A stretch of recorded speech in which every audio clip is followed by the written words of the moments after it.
सात्विक, दानशूर और जिनको मैं प्रबुद्ध और सज्जन नागरिक मानता हूं, ऐसे माहेश्वरियों की संख्या भारत के समाज में घट न जाए, इसका दायित्व तो आप लोगों का है।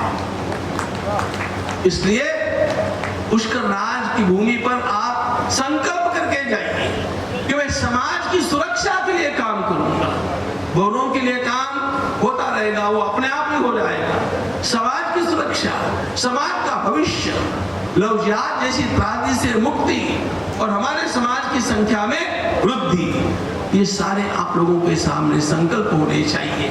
मैं अब नाम नहीं दूंगा क्योंकि वे बड़े जिम्मेदार व्यक्ति है, आदमी है। उन्होंने कहा महाराज हमने एक आंदोलन चलाया था कि बेटियों को पढ़ाओ, बेटियों को पढ़ाओ, बेटियों को पढ़ाओ। हमने आंदोलन चलाया था, आंदोलन सफल हुआ और बेटियों को पढ़ाया गया, लेकिन पढ़ी हुई बेटियां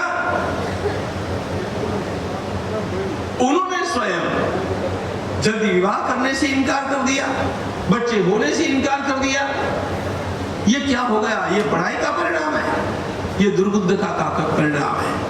इसको समझो, पढ़ाई से परहेज नहीं है, पढ़ाई होनी चाहिए, लेकिन उसके साथ साथ ये कुसंस्कार नहीं आने चाहिए।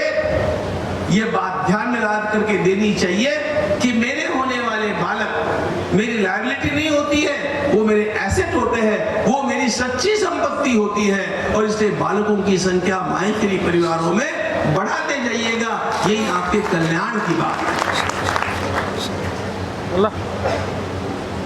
मूर्ख लोग कभी कभी कहा करते हैं इनका पालन पोषण शिक्षा कौन करेगा? आपसे नहीं होती होगी तो हमारे पास भेज दीजिएगा, मैं पुष्कर राज में एक नया भवन उसके लिए बना दूंगा।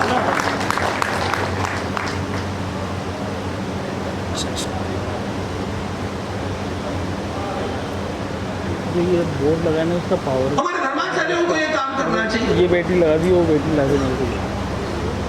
ध्यान रखिएगा, ये सारी बातें अत्यंत महत्वपूर्ण है। कड़वी लगने पर भी समाज को बचाने के लिए, समाज को सुरक्षित रखने के लिए इन्हीं विचारों की आज आवश्यकता है। गत 4 दिनों से मैं कॉर्पोरेट जिहाद के बारे में पढ़ रहा हूं, आपने पढ़ा है कि नहीं पढ़ा है? कॉर्पोरेट वर्ल्ड में जो जिहाद चला है, नासिक में जो अभी कांड हुआ इतना बड़ा,